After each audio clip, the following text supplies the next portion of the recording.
moving on with steps 41 to 50, we want to begin by looking at this daily value we have here. So in the finished version, we see that this daily value text is aligned to the right, but from what we have currently, ours is aligned to left instead. So for us to get it to the right instead of the left, we are going to have to create a right selector like so, bring our curly braces, and then use the justify content.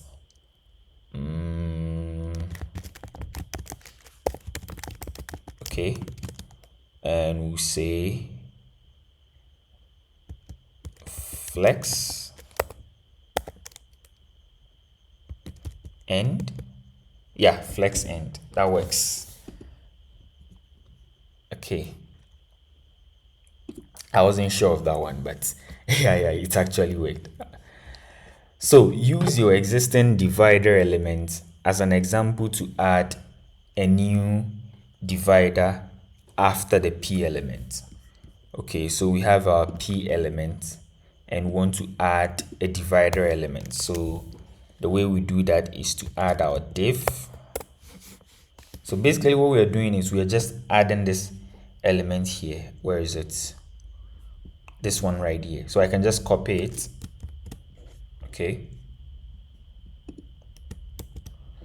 And as you can see, it gives us the line.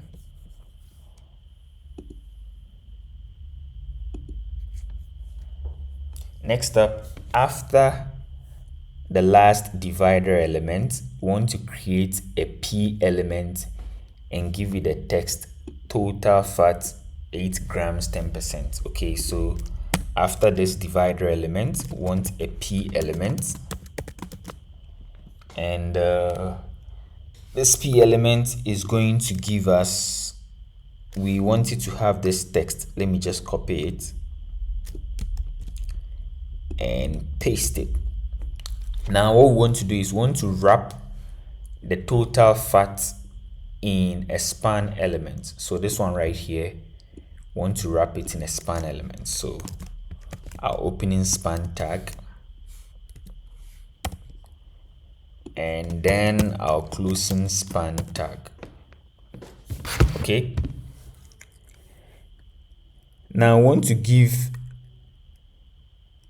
the span element a class of bold.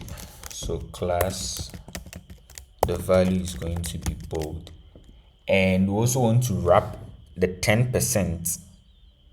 Okay, so as you can see already, we have our total fat which has been boldened. Now I want to wrap the 10% in another span. So we'll say span for our opening, and for our closing tag we'll also say span. All right,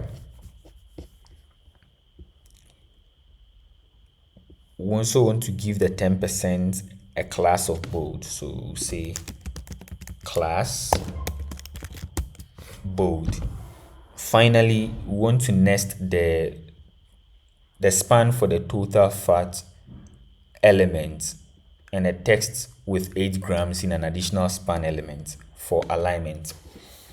So want to next, let me shift this to the right so that we see what we are doing. So want to next the span for the total fat element, this one, and then the 8 grams in an additional span. So first we'll bring our opening span element, and we also need a closing span element as well right here after the 8 grams. All right, so now because of that, we have this group together and this aligned to the right, and we have our space between gently like that. Okay,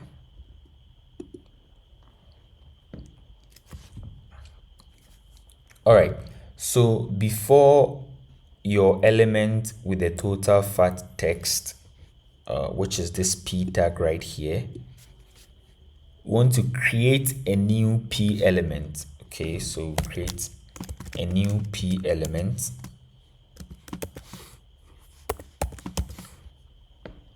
And what we want to do with this p element is to give it this text, saturated fat,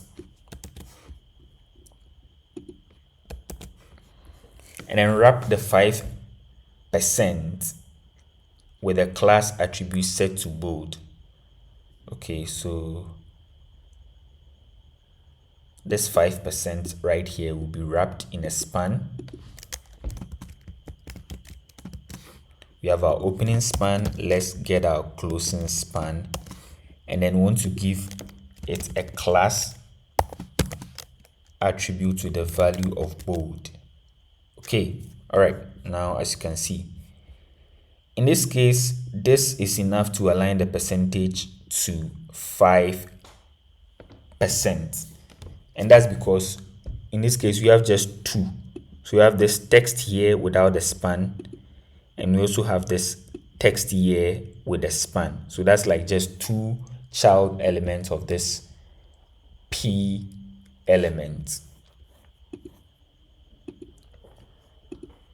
Okay, it seems something is wrong. You should create a new p element below your total fat element. Oh, okay, I created it above, so let me just cut it out,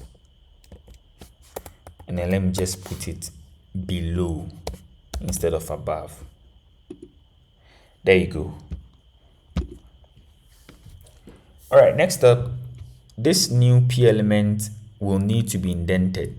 Give it a class and set the class to indent. Okay, so once again, this is what we are building. And as you can see, we have this right here, and it is indented to the right. You see there's a little bit of space here. Okay, so that's what we want to look at next. So we want to give it a class. We'll say class, and the value of that class is going to be indent. Now, inside our CSS, we select the indent class, and what we will do with it is to give it a margin left. Okay, because margin left will help us give that indentation on the left, and we'll give it a value of 1 em. All right, so now this is nicely indented to the left as we have in the final page. Next up, we want to create a selector. We'll say daily value, and we'll say space p. Once again, this means that we want to select all the p elements inside the daily value class. Okay, and the style we want to give it is to give it a border bottom. Okay, the size will be 1 pixels, the style will be solid, and then the color will be this right here.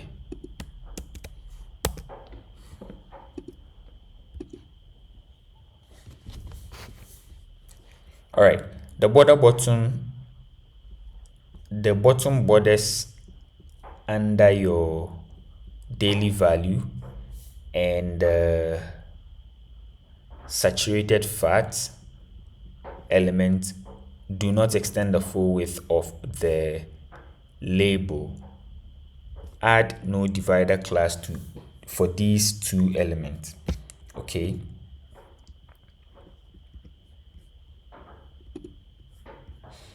so let's add a no divider class for these two elements. So first, we have our first paragraph here, and this is our second paragraph. So for our first paragraph, we'll say class no divider, and for our second, we'll say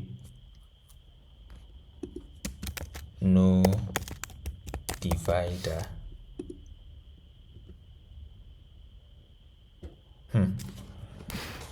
Okay, what does it say?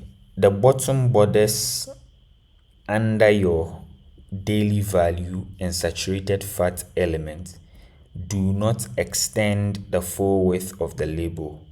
Okay, so this is the bottom element under this. So add a no divider class to the element for these, to the class for these two elements. Oh, okay. Okay, so your p element with a daily value should have no divider added to the class attribute. Oh, okay, so we don't need it here. We only need it here.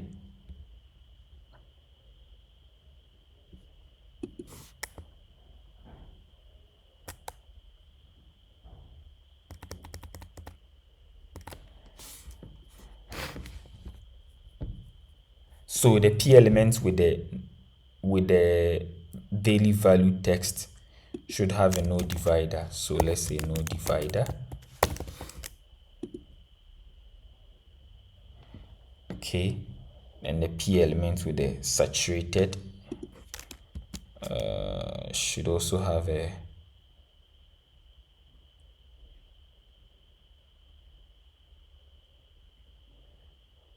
okay, let's see, no divider. Oh, what is happening? Your p element with the text saturated fat 1 grams. This is the p element with the text saturated fat 1 grams. Sorry guys, let me reset this. Okay, now let me add no divider to this one right here, no divider, and then no divider to this one also. Yeah, okay, so now we want to look at something called pseudo selectors. So the not pseudo selector, and this can be used to select all elements that do not match a given rule. Okay, so for example, we have a div here and we give it the pseudo selector not, and in the bracket we give it a parameter of example. So this is a div with an ID of example. So the way this works is that it's going to select all the div that you have in your project except the one with the ID of example. Okay, so for our daily value, for the p element inside our daily value, we want to exclude the no divider element. So we just do it like it's done here. So we just add our semicolon and we'll say not, bring our bracket, and then since this is a class, we won't do hash, we'll do dot, and we'll say no divider. Okay,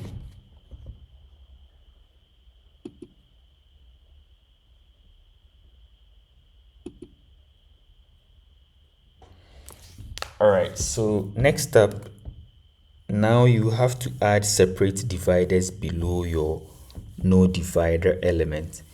Your first no divider element, let me stretch this so that we have space to work with.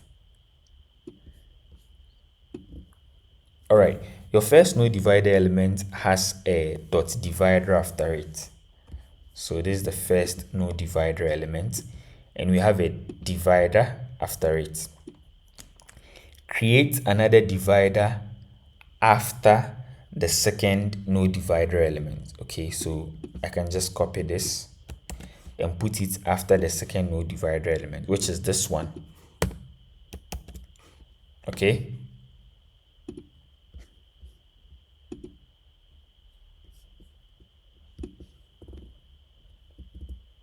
all right, now we will continue in the next video with this step 51, where we are going to look at how to continue with what we are building now, right?